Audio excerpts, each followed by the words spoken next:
There were 3 watchers, 2 men and a boy. They were using telescopes, not field glasses. It was a question of distance. They were almost a mile from their target area because of the terrain. There was no closer cover.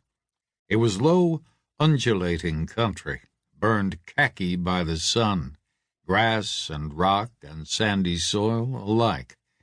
The nearest safe concealment was the broad dip they were in, a bone-dry gulch scraped out 1,000,000 years ago by a different climate, when there had been rain and ferns and rushing rivers.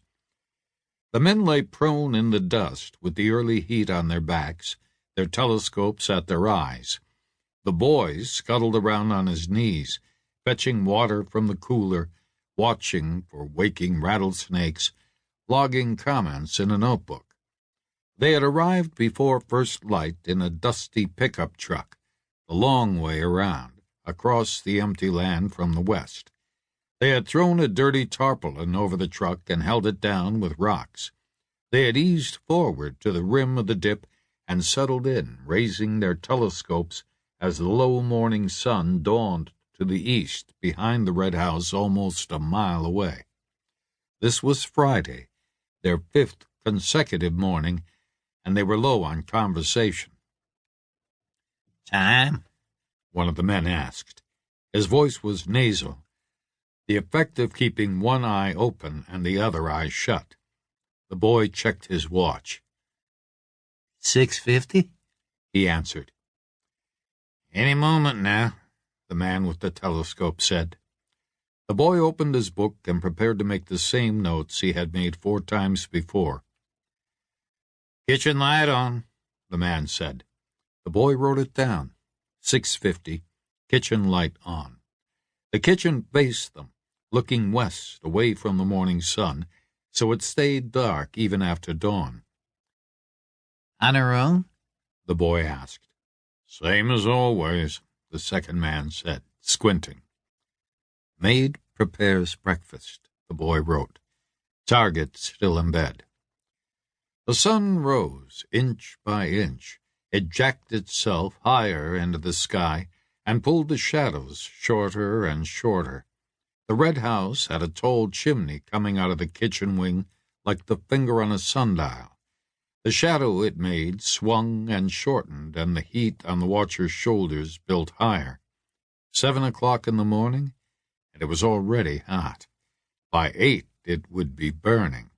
By 9, it would be fearsome. And they were there all day, until dark, when they could slip away unseen. "Bedroom drapes opening," the second man said. "She's up and about." The boy wrote it down. 7:04, bedroom drapes open. "Now, listen," the first man said. They heard the well pump kick in, faintly from almost a mile away.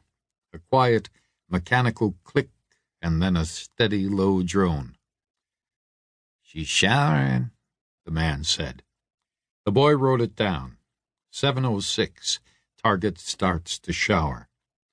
The men rested their eyes. Nothing was going to happen while she was in the shower. How could it? They lowered their telescopes and blinked against the brassy sun in their eyes. The well pump clicked off after 6 minutes. The silence sounded louder than the faint noise had.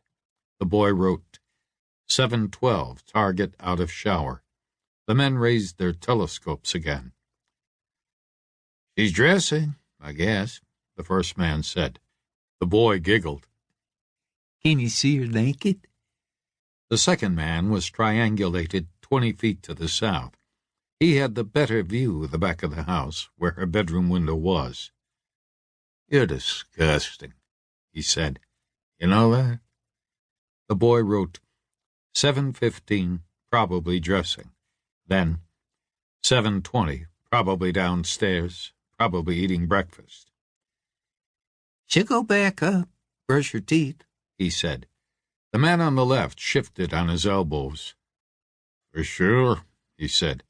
"Prissy little thing like that." "She's closing her drapes again," the man on the right said. It was standard practice in the west of Texas in the summer, especially if your bedroom faced south like this one did, unless you wanted to sleep the next night in a room hotter than a